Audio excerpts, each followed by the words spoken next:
at the Capitol. So, Oh, how exciting! That is very cool. Boy, Where's how do you get invited to do that? We just got something in the mail. Wow. But That's great. from our representative, so Have you done it yet? it's tomorrow. Tomorrow. You got stuff to dress up? Yeah, I figured that's a big time. Got some pictures to go too. Oh, yes. Cool. Put it on the news. We'll watch for you on the news. There you go. Let's see. If they take you and you go see the hall where they have the portraits of all of the past governors, look for the ugliest governor there. That's my ancestor. Oh. He was a good governor, but he was Wasn't a not looker, good huh? looking. He didn't have time for that. It was Chandler, wasn't No, Thomas Metcalf. it? Okay. Thomas Metcalf. But I decided that I would rather he did. All right, everybody. Welcome. We are glad that you're joining us. Whether you are here in person or online, welcome. My name is Patrick Devane. I'm the senior pastor here at Georgetown Baptist Church, and you are joining us for Line by Line. If you are joining us online, we are especially grateful for that. Please comment, say hello, and then, as always, as we do with our Line by Line, if you have a question of any point as we are walking through Scripture, make sure that you comment your question. We will get to it. But we want to make sure that we can see everybody and hear everybody's questions. Hey, Nita, we're glad you're joining us tonight. Before we get going, let's run through a couple of announcements. First of all, so Sunday, we're not going to have Sunday evening activities because trying to schedule around the big game is just too much of a headache. Next Wednesday is going to be the start of Lent, and so that is going to be our special Ash Wednesday service here behind me. It's also Valentine's Day. There's nothing more romantic than having your pastor make you think about death, and so you already have plans. You're good to go for that, so that's wonderful. That'll be 6:30 in here next Wednesday night. We'd love to have you join us. On Sunday night, we've been doing our book study. We have one more in a couple of weeks on the, whenever the 17th, I guess, where will be our last one. And then for the prayer book that we've been doing, then we're going to take a couple of weeks. And on March the 10th, we are going to start this book, which is The Good and Beautiful God. It's by a guy named James Bryan Smith. We're going to be doing it down in the fellowship hall, and it's going to be a lot of fun. We're going to have, so it's going to feel different and look a little different from what we've done before, but I think it's going to be really good. I hope you're planning to join us and be a part of it. If you have any questions, yes, sir. Will y'all be ordering some of those, or do we try to do that ourselves? You're welcome to order them if you want. If you want us to order them, we can. We'll put just a little sign up sheet together, and we'd be happy to order them, and you guys can just pay us.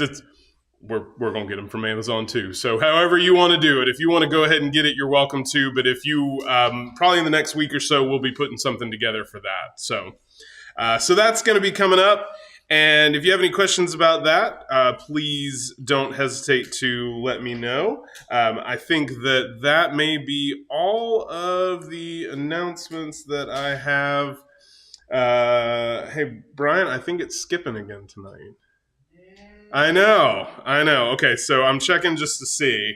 I thought we had it fixed, but, when you think you have technology handled, then it just laughs and laughs and laughs at you. So if you're online and we start skipping like we've done before, we thought we had that handled, but what's that? Spectrum was leaving town. Spectrum's leaving town? That's probably it. They came out and solved everything in 2 days, and that was too good for it to actually work, I guess. So we're going to jump into Mark chapter 6, in the middle of Mark chapter 6, and we can't wait to do that. So before we jump into our Bible study, let's begin with prayer.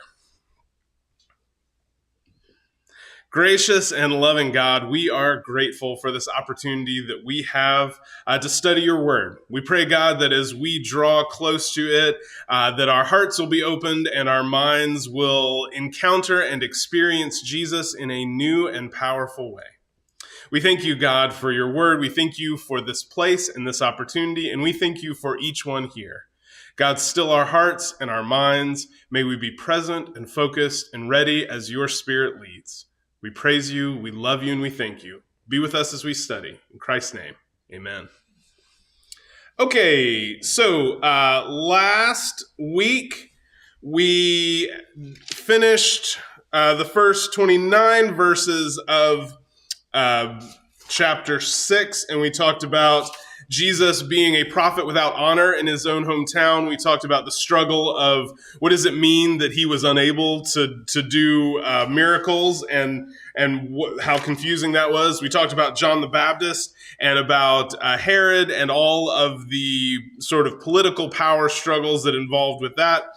And so we are jumping in verse 30. So like we do with our line by line, if you're online, just make sure you comment if you have a question. If you're here in the room, just yell out if there's something that sticks out to you, or I'll stop every once in a while and we can go back and check. So here we go. Mark chapter 6, verse 30. The apostles gathered around Jesus and reported to him that all they had done and taught. So he also sent all the apostles out to go do, to make sure that they were going out. They weren't taking anything extra. They were going out in the power of God so that they could go preach and heal. So now all of the disciples have come back and they are explaining all that they did. And there we go. Then, because so many people were coming and going that they did not even have a chance to eat, he said to them, "Come with me by yourselves to a quiet place and get some rest." So part of what we have seen in these first 5.5 chapters is that Jesus has, because he can't help but be compassionate with people, you see him teaching and you see him sharing in big, huge ways, but then as he encounters people, he heals them. He raises, a boy up from the dead. He is healing people of sickness and disease. He is doing all of these things, even though it is creating more of celebrity around him, even though it is causing people to want to know more about him and to really wrestle with, what does this look like? What does this mean? And so now the disciples are caught up in this sort of celebrity as well. And there is this press around them and press around him. And so many people are around. This is not a quiet scene where it's just them and him and like in here where they're having a quiet time to talk about what's going on. They are coming, but there are tons of people milling around. There are people waiting to see Jesus do something even right here and now. And so in the midst of this moment, he recognizes the need in his disciples and says, "Come on, let's get away. Let's take a moment." So they went away by themselves in a boat to a solitary place. But many who saw them leaving recognized them and ran on foot from all the towns and got there ahead of them. So you have this kind of movie star celebrity kind of thing going, right? Like, and,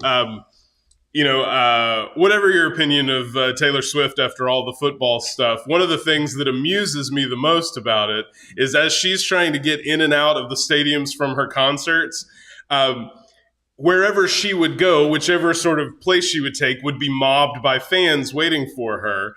And so even though they've never acknowledged it, everyone's almost sure, do you know this, how she gets in and out of stadiums? They have this fake janitor's cart that looks like, from the videos I've seen, it looks like a janitor's cart that is just 2 feet too high, almost, because as you initially look at the janitor's cart, you go, "Oh, it's just a janitor's cart," and then you see the person pushing it, and I don't know that I've ever seen a janitor's cart that has mops that go up to like 7.5 feet. I mean, I guess if you have a big space, you got to go. You really need that, but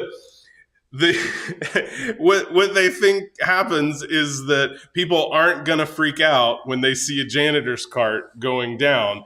But if she just happened to walk through, she is of that level of celebrity, especially for people who've paid all this money to come to her concerts, that they couldn't help but see it. In the same way, wherever Jesus goes, he is withdrawing with these disciples because they have been through a lot and they need a moment of rest. They need a moment of peace. And yet, people can't wait to see the next thing they're going to do. What's he going to do next? Is he going to heal somebody? Is he going to make something happen? What's going to go on? There are people who are running to wherever he may be, following, tracking the boat so that they can see and get to where he's going to be before he even gets there. It has to be,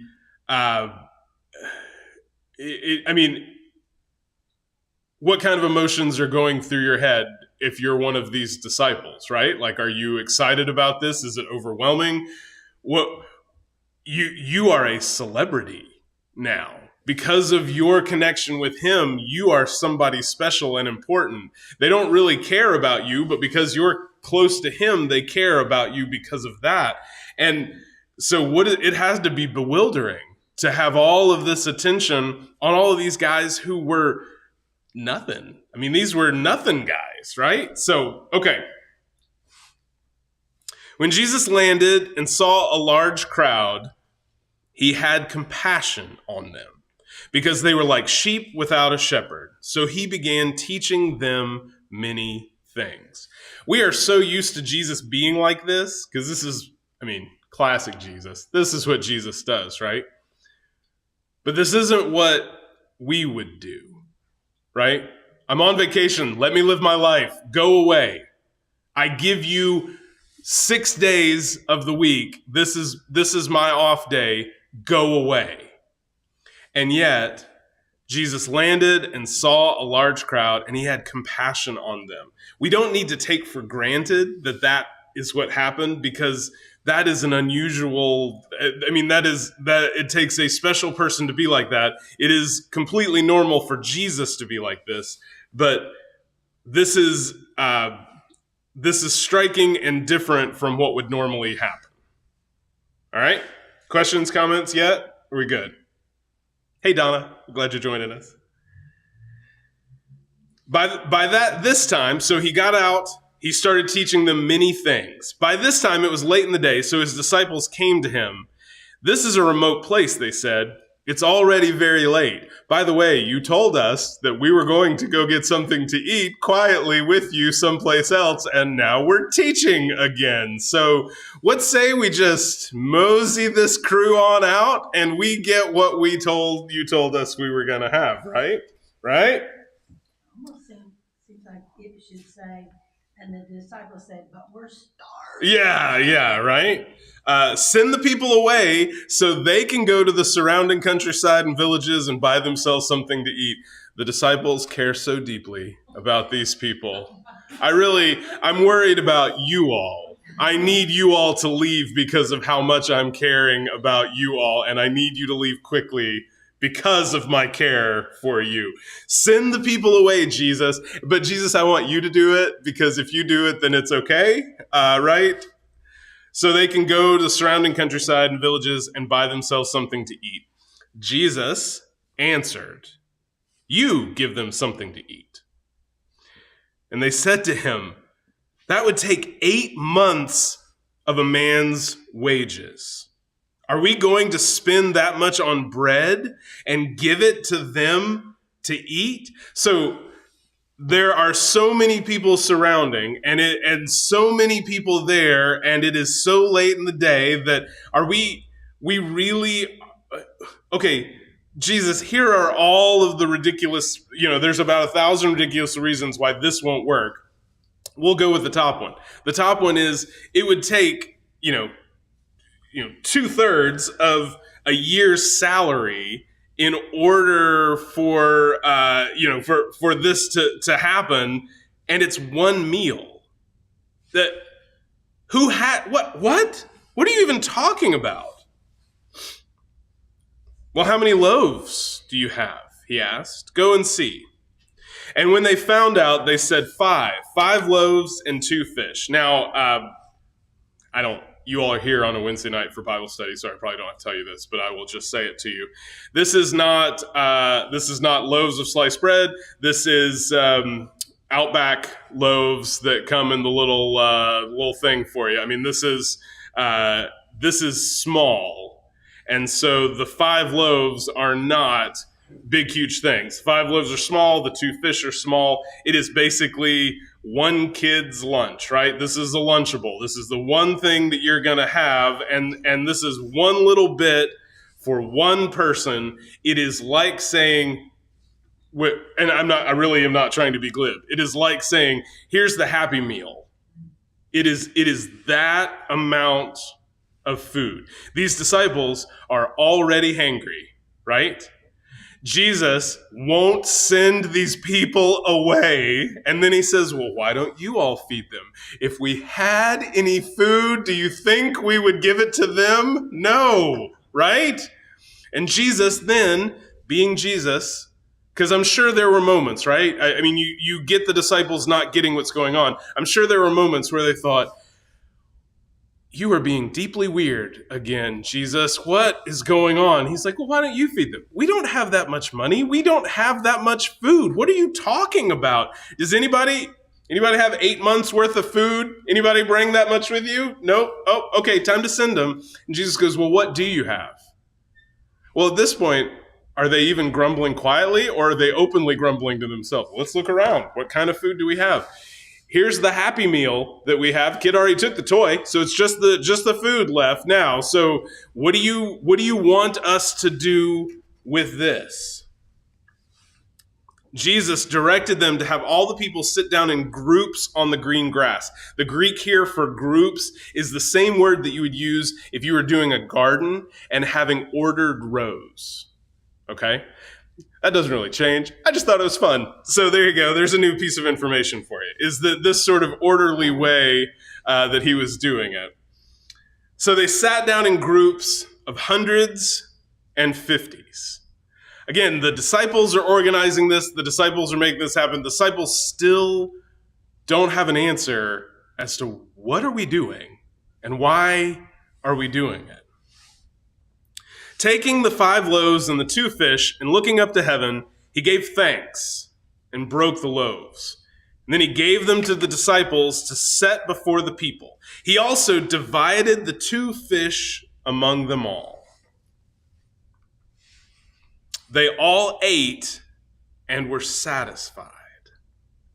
And the disciples picked up 12 basketfuls of broken pieces of bread and fish. The number of the men who had eaten was 5,000. All right. Whether it's something that you've thought a long time, maybe something that struck you as new, a question you have, what sort of response do you have to this? Hey, Pauline, glad you're joining us. What sort of response do you have? Maybe it's something, every time I hear this, I always think, or it's something that struck you as new. But as we hear the feeding of the 5,000, what is in your brain tonight from that? This is the number of men. Yes, that's right.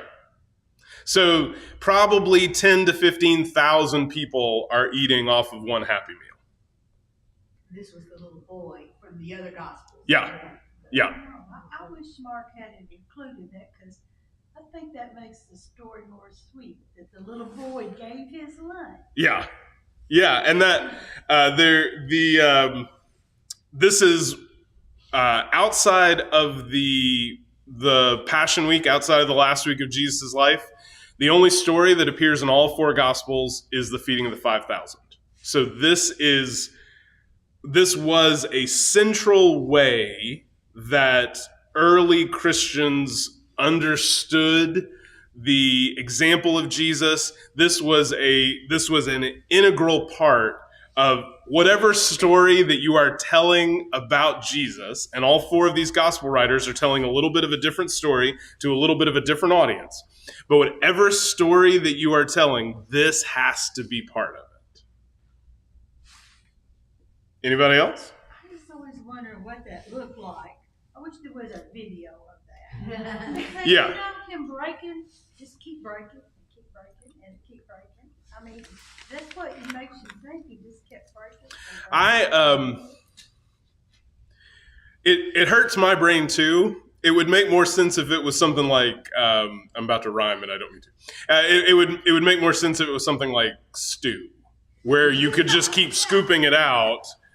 But the idea that he takes some and breaks it, and then he picks it up and he keeps.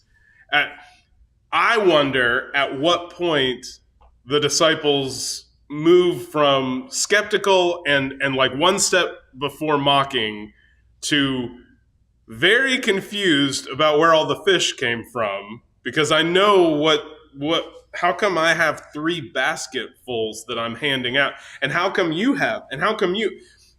That's the piece I would like to see, is sort of the transition of the disciples and what part they are in this, and how that's all of a sudden, like we're doing something completely new, and what does this look like, and what is happening here?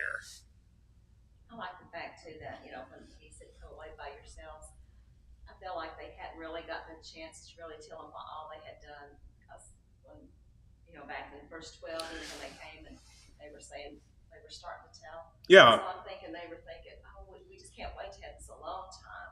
Yes. With Jesus. Yes. And then to be so aggravated because of the crowds. Yeah. And I wonder, and I think it was almost instantaneous that they went from being really aggravated with these people to being so joyful when they realized there's more fish, there's more bread. Yeah. And if they passed those baskets back on those rows of 150, it just, every time they pull out one, there was another for the next. I mean, it's just so cool to think about. Yes, it absolutely is. Pauline says, if only they had iPhones back then, everybody could reach out and get them. And then Nita says, does my OCD heart good that they were divided into 50s and 100s so that everything was in order and good like it needed to be. That's right, Nita. I think one of the things that I've heard it before, and sure that I've thought about it before, but verse 42, they all ate and were satisfied. It would be look, if I haven't eaten all day and you go, look, I got you a hamburger Happy Meal. Here you go. I mean, is it enough to take the hangry away or just intensify the hangry, right? Like the idea that that there was not even enough to keep them alive till the next day. That would have been a miracle. Look, here's what you get. You get what you get and you don't fuss a bit, right? I don't want to hear you complaining because you didn't get very much. But Jesus, in the way that Jesus gives, is extravagant, right? They all ate their fill. They all ate and there were leftovers. That the way that God gives, the way that Jesus gives here is not you get a little bit and you get a little bit and you get a little bit and I want to hear about it because look, I'm doing something really big here. So it's not about how much you want. This is what you get. But everybody was satisfied. Everybody got exactly what they need, which I don't know for you, resonates with me with that kind of idea of manna, of you get the amount that you need, that God provides you enough for what you need. And I don't think that that's an accident, but I love that picture and the intentionality of including this detail, which isn't necessary. The story continues on whether this detail is here or not. But this detail of the extravagant generosity of God is the kind that desires to give you what you want and to fill you up, not simply only give you the very base necessity of what you need. What else? What about the significance of the 12 baskets? Is there significance there? Okay. So here's one of my song and dances. Anytime that there's a number like this, there is significance. Now, I don't know if you all remember, there was this sort of Bible code book that just found all kinds of stuff in all kinds of places it wasn't there. We don't go that far to say that it's on page 7 in my Bible, and 7's the perfect number, and so this Bible verse of chapter 7, verse 7 is the perfect. Like that's not what we're doing. But we also don't have to swing the pendulum so far the other way that doesn't mean anything, because it does. The 12 basketfuls is not an oversight or just a casual observation. Why would it be 12 basketfuls? What do you think? 12 tribes of Israel. 12 apostles, 12 tribes. I think there is a picture here of, the generosity and what God gives and the blessing that God shares is for all of those who belong to God. That anybody who is part of and welcomed in, and so a shorthanded way of saying that is the 12 tribes. Anybody who is part and welcomed into God's kingdom, there is enough, not just for those who are there, but there is enough for all of those who claim God as their own. Seems like I remember learning at some point 12 meant like complete. Yeah. 7 is perfection, and 12 is sort of complete and whole kind of idea, is another. And I don't have to do this with you, but in case you're tempted to scoff and turn your nose up at them for assigning things to numbers, when's the last time that you stayed in a hotel that had a floor 13? And when's the last time that anybody stayed in a room that was on the 13th floor of anything? I mean, that kind of thing. We just pick different things that we care about and give different value to, right? So, hey, Marilyn, we're glad you're joining us tonight. So, this 12 basketfuls, I think, is looking beyond the people who are there, so that there is more than enough of God's generosity and graciousness that God will feed all of those who are there and who come and claim Jesus or claim God as their own. What else? Anything else? I wonder what they did with those 12 bags. They didn't have saran wrap. I don't know. Taking the boat with them because it could be a lot to lug around.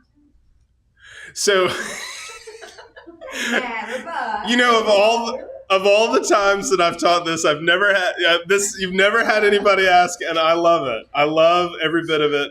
I think it is a good question, and there is no right answer. But my guess is, knowing the way Jesus is, probably some people who were very hungry ate that night who weren't expecting to eat that night. Would be my guess. All right. Well, if we're good, we'll keep going.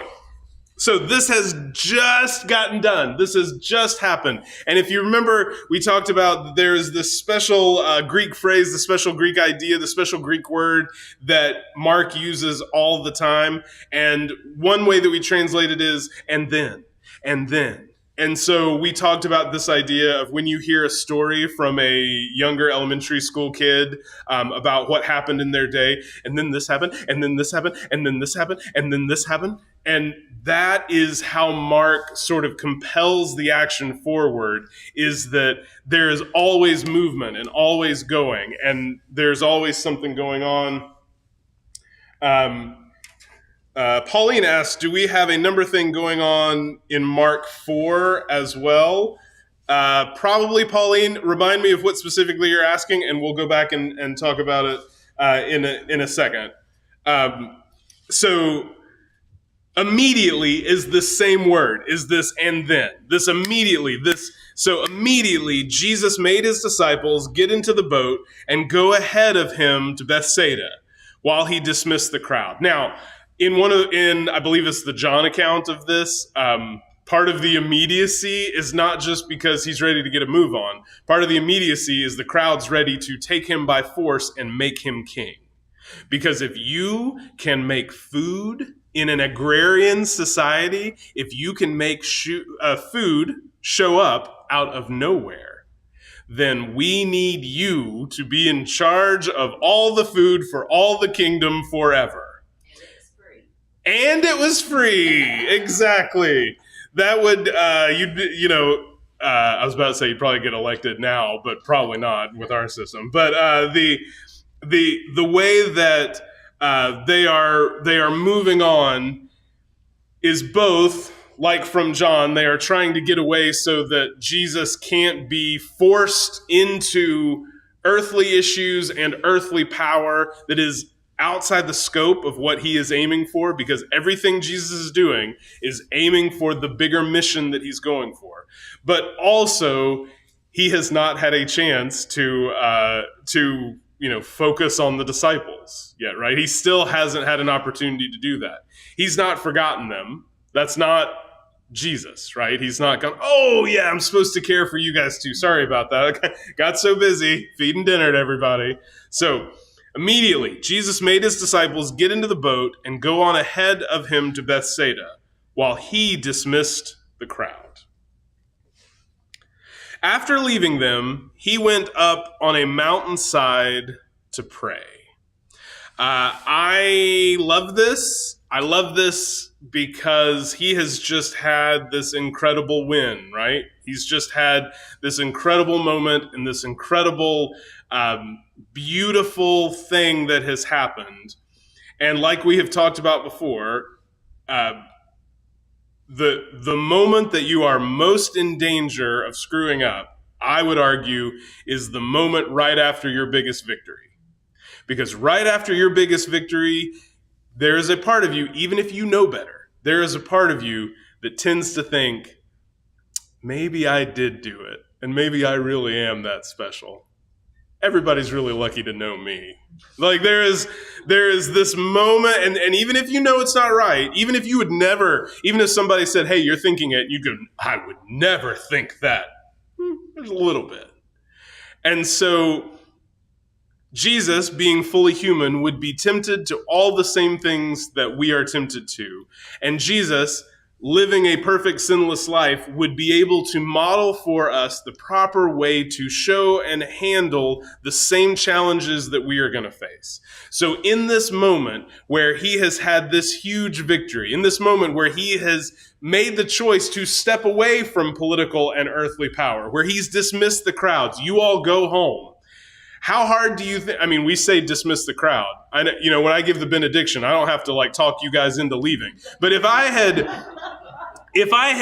yeah, I know some of you are heading out beforehand. But if I had fed you for free, miraculously, and I said, all right, y'all go on now, you might linger. I mean, I might need to just stick around and just see what else is happening. But he has somehow dismissed this crowd. But he is going to be tempted to the same things. He's going to be tempted to, just like with the temptation, with the Jesus and the temptations, he is tempted to earthly power. Trade in all of this glory for this earthly power that I can give you. All you have to do is worship me. And Jesus says no to this. Jesus says no to all of these things. So how does Jesus say no to the wrong things and keep his focus on the right things? Is he withdraws and he takes the moment to reconnect. He takes the moment to pray. He takes the moment to make sure that he has himself back. We talk on Sunday night about, prayer is the opportunity for us to be reminded of what's real. Right? When we are tempted to be distracted and we are tempted to think, oh, this is real. This power is real. This glory is real. This press clipping about me is real. Prayer is the opportunity to be reminded by God, by the Spirit, what is real. And so even Jesus, he went up by himself on a mountainside to pray. When evening came, the boat was in the middle of the lake, and he was alone on land. He saw the disciples straining at the oars because the wind was against them. About the fourth watch of the night, he went out to them, walking on the lake. We haven't done one of these in a while. One of these is, this is one of those moments where this sentence ends with a period. This is not a sentence that should end with a period. Sentences that end with periods include, I went to the dry cleaner today. I bought some more laundry detergent. Sentences that should not end with periods are, my friends went out on the lake ahead of me, so I just strolled out on top of the water to catch up to them. Right? These are not sentences that are just casually shared. And especially if you grew up in church, especially if you grew up hearing these things, especially if you grew up singing about it, having them on flannel graph, all the things, it can feel like that this is a sentence that needs to end with a period. But this is never a sentence that ends with a period. Jesus is walking on the water. About the fourth watch of the night, he went out to them walking on the lake, and he was about to pass by them when they saw him walking on the lake, and they thought he was a ghost. Now, even those who worked on around water, fishermen, water was where bad things happened.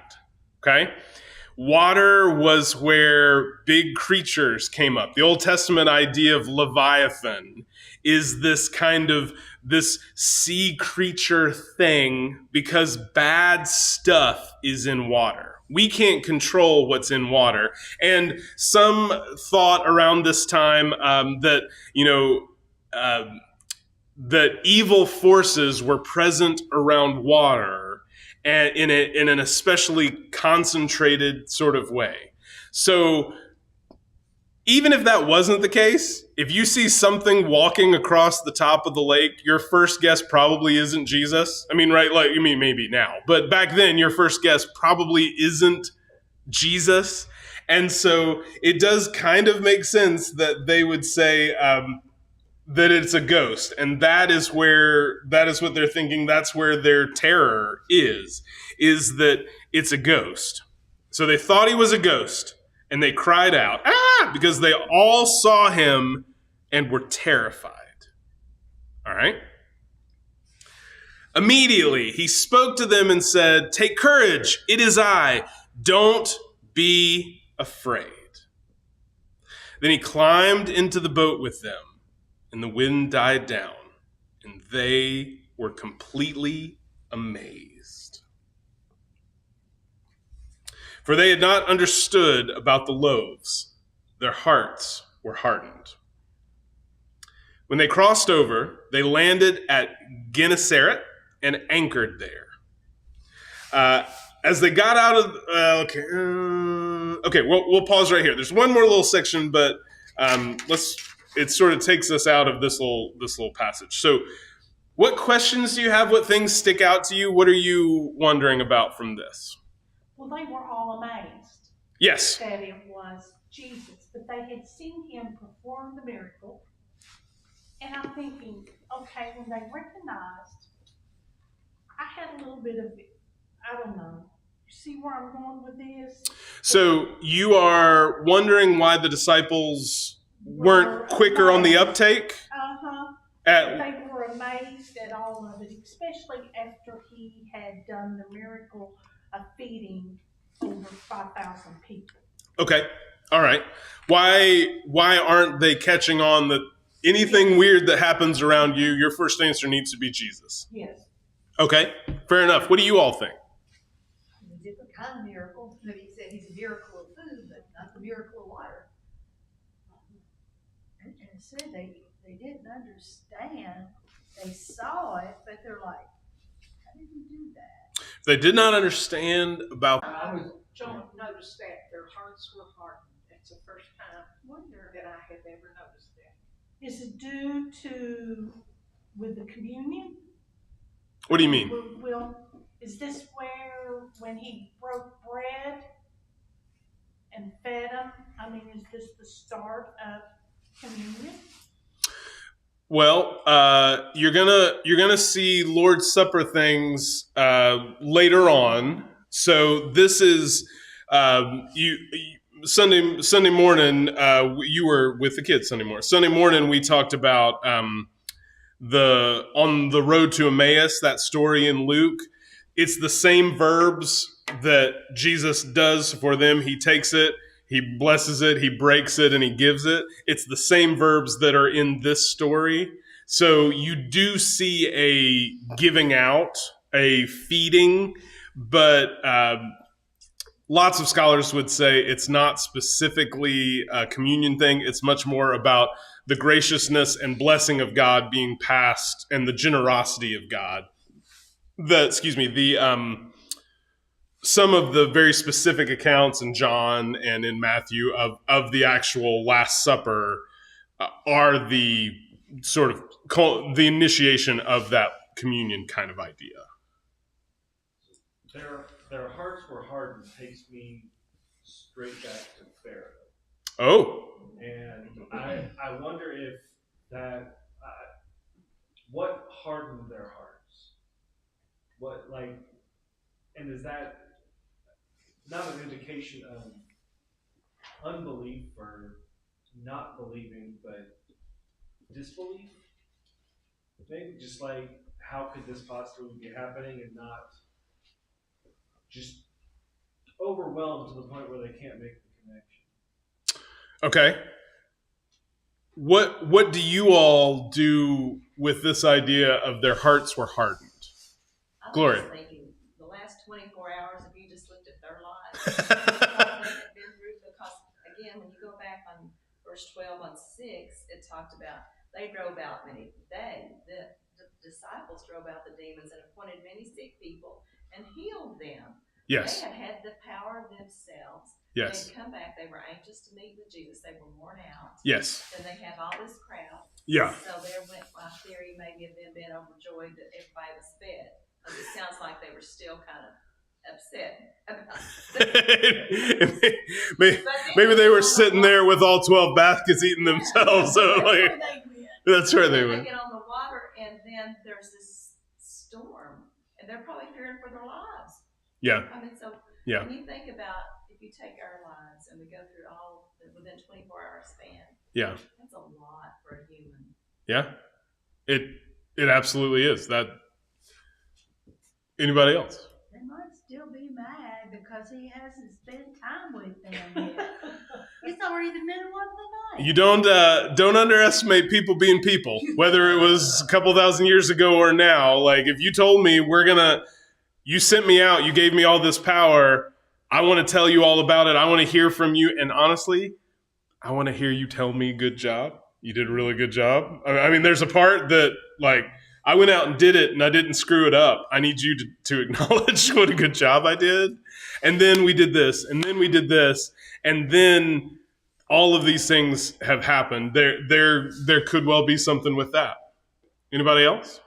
He also sent them away before he dispersed the crowd. That's good. Okay, so talk a little more about why is that a problem? Because they were promised time with him. All these people jump. Yeah, they are cutting in line. Now it's like, okay, well, send them away so they can eat, we can eat. Yeah. He's like, no, we're going to feed them. And he's like, all right, now you 12, get head out here. Head out. Hang out with my 5,000 new best friends. Yeah. And of course, they were thinking it'll be the next morning or so before we see Jesus. They're not planning for him to catch up. Like, they're not thinking he's good. That's part of the good thing too. He was supposed to dismiss the crowds. They thought that they were still going to get to have time with him. Yeah. And then he goes up on the mountain to pray. Yeah. Yeah. So the crowds are gone, and Jesus is gone too. Was there another boat? Because they took the boat to go ahead to Bethsaida. Yeah. And left him on the other side without a boat. So He was walking on the He's water. I need the boat. Yeah, I understand. But would they have been confused? From their perspective, we're like, Brian, I'm going to knock your socks off with what happened in this story. Just buckle up. Would they, I wonder what they were thinking was going to happen to Jesus, and if they were going to be, if he was going to walk around, or That there had to be this constant sort of like, I think I know what's going on. Nope, I have no idea what's going on. We're doing something different now. Anybody else? Because it is a. This is a strange verse for me because it then throws back into question how my mental picture of the feeding of the 5,000 went. Because my mental picture of the feeding of the 5,000 have the disciples all on board, high-fiving each other, thinking this is great. We're all getting it. But now they didn't actually get it, right? They had not understood about the loaves. When I was reading through this just before tonight, that end of verse 51 and 52, it's like three disjointed things to me. They were utterly astonished. Yeah. And then Mark goes, they didn't understand about the loaves. Yeah. And then Mark says, their hearts were hardened. And it's like, either I want to say, Mark, slow down. Quit saying, and then, and tell us a little bit. It's like he's trying to hook three things together that don't go together. You do get some of that kind of breakneck pace of everything's happening, and then everything's happening, and then everything's happening. And good. I just noticed it, and I put a question mark. I said, wow, they don't. Each one of those phrases seems to be totally unique to itself. Gotcha. Maybe, but they're collected together. So yeah, I'm just saying it was No, that's good. Think about. You gonna say something? Yeah. This is really good. I'm just kind of spitballing here. Well, you're in the right place then. Okay. Yeah. There's 12 disciples, and I'm not sure they all are feeling the same thing. Sure. At the same time. Fair. Absolutely. That might be one thing. The other thing, a couple of chapters later, Jesus revisits this episode with the disciples, and the issue of hardening of the heart comes up again. And he connects it. Jesus connects it later, and he says, like in chapter 8, verse 17, "Do you not yet perceive or understand? Are your hearts hardened?" The hardening and the question of that, I think, might come from their own sinfulness and their own thick-headedness, perhaps. I don't know. I think I am with you in that I think there is hardening here that is inside the disciples. I'm not sure anybody's making the argument that it's not, but I think anybody trying to keep up with Jesus is going to have trouble. Number one, so I don't want to give the disciples too much grief, because any one of these things would be enough for a lifetime to talk about and think about if you were experiencing it firsthand. And Gloria, I think you're the one who said this all happened in the last 24 hours. But I think there is also, like we sort of hit on earlier, I think there's also sort of that temptation of Jesus is doing all the things he needs to do to stay anchored to God amidst all of the crowd and popularity and celebrity around him. But these disciples were nobodies. They were fishermen or guys who were just working these nothing jobs that were going to work those the rest of their lives. There was no chance that they were going to do anything else. And now they are with the absolute superstar rabbi. They are recognized for that. They are now celebrated and talked about in that same kind of way. And so I read this as sort of, they were completely, utterly astonished. They were amazed that Jesus continues to amaze them. They had not understood about the loaves because they were still in their own sort of, whether their grumpiness, their own sort of selfish vision, their own sort of way of trying to process all that is happening what does this mean? What does this mean for me? How does this work? I think as much as I can say and try and be fair in criticizing them of, they were not going, wow, it's so amazing that Jesus fed all those people. I mean, we have all been, okay, I'm going to go there. Jesus, we have all been in church stuff where there was you look back on it and it was a total good. Whatever that was decided, whatever was done was a total good. But in the moment, there were people that voted against it, and you will never convince them that it wasn't the worst thing that ever happened. And they're as mean as a snake about it anytime you bring it up again. And honestly, you got to wait for them to die before it doesn't become a thing that is just annoying to talk about with them. Burn face down so the day out. So, We're sorry, Jim. but welcome. But there are people who will look at a good and call it a bad for all kinds of reasons. That is human nature, right?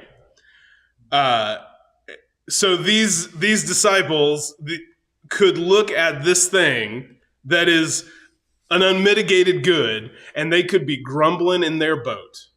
They could be just, I can't believe he wasted time on these yahoos who ran around and showed up, and now they're all gone. He wasted all of this time and he wasted all of this food on them when he could have been dealing with us.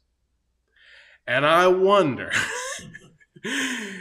if there isn't something in there for us about this that we may not want to hear and may not want to see. Because when we are too close to the good and too close to the miracle, when we are too close to the power, how do we not get jaded?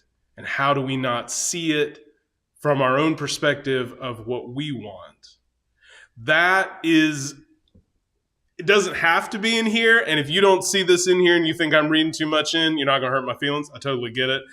But I don't think, if you look at it surface value, it does look like he's just popcorning these sentences together. But what if the way that God tends to work, at least I've seen in my world, is God's doing about 17 things at the same time. God's teaching me a lesson while God's teaching you a lesson while God's moving things forward. And God's about the only one that can keep all that together and do all that at the same time. What if part of what God is doing is getting these disciples through this crucible of celebrity, because Jesus knows right now is not the time they're going to have to get it together. But here soon, they're going to have to get it together because they're going to be the ones responsible for sharing all this. They're going to be the ones that everybody comes running to, and they better stay anchored in God. So they need to go through this. They need to see this. They need to make these mistakes. And in making these mistakes, Jesus is going to be able to model for them what to do. Later on, he's going to be giving them just as much instruction as he can. I think it's in John near the end where they go, finally, you're not speaking in riddles anymore. We can understand what you're saying. And Jesus goes, good, buckle up, because here comes a whole bunch more of it, and that kind of idea of what if part of it's not the whole thing. Jesus is still feeding all those people. Jesus is still modeling. Jesus is still moving toward the cross because that is the ultimate goal. But in that, he is also moving the disciples through the growing pains of being these kinds of public figure leaders, so that when this happens after his resurrection and ascension, they make fewer of these dumb mistakes. So this would be my argument of this particular passage is doing multiple things, and we get just a glimpse of how God is doing multiple things at once for multiple people in multiple ways. Nita, is there a deeper meaning about the loaves? Do we understand? I think that's what we're getting at. I didn't see your question till now. Sorry about that. But I think that's what would be my argument of what we're getting at is God is doing multiple things at the same time. And part of what we are invited to do here, now, where we are, who we are, is what part of this is an invitation for us to encounter God? What part of it is a chance for us to hear a word of comfort? What part of it is a chance for us to hear a word of correction? What part of it is a chance for us to hear, again, the power of God, the God that we serve, the God that we love, the God that saved us, so that we can be better connected to him? That, my friends, is the end of chapter 6. So we are going to transition to our prayer time. Does everybody have a prayer sheet? Does anybody sneak in with that one? You guys need one? All right. Anybody else? There you are. Let me grab a pen. All right. What sort of prayer requests would you all like to voice tonight?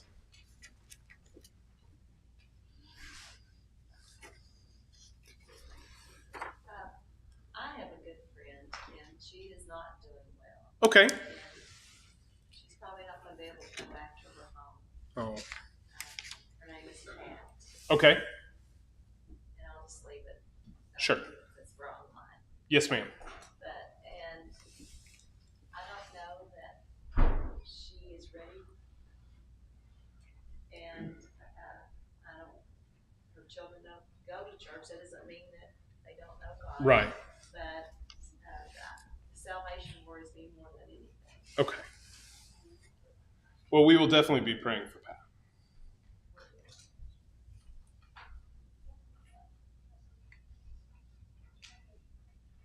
Anybody else?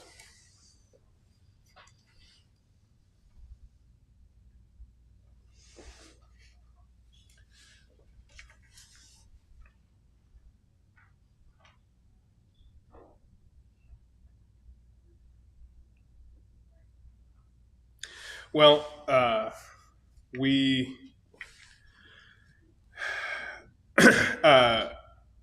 Thomas, we are excited for you to get a chance to page tomorrow, right?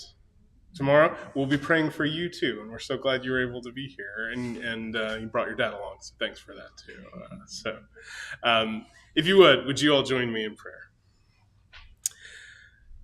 God, we lift up those who are hurting and struggling on our prayer list. We lift up Pat that we've voiced tonight. We pray, God, that for all those who are grieving, all those who are hurting, all those who are struggling, may they sense your presence and peace in a new way. May you work in their lives in powerful ways so that you get the glory. God, where we are able, may we be your hands and feet to serve and to love, to help and comfort. God, for those who are struggling, may they see your light. For those who are grieving, may they feel your peace. For those who have new adventures coming up in the next days, God, may your presence guide, protect, and help them. We thank you, God, for this time. We thank you for your love. We thank you for your Spirit, which guides and directs us and shows us how better to follow the way of Jesus, the one who came and lived and died and rose again for us. For it's in his name we pray. Amen. Pauline's still waiting on info about Nazir's asylum to stay in the U.S., so we will be praying about that too. Sorry I missed it before I started praying. But otherwise, thank you all here in the room and online for joining us, and we will see you Sunday morning. Have a good night, everybody. Thank you. Oh, you're welcome.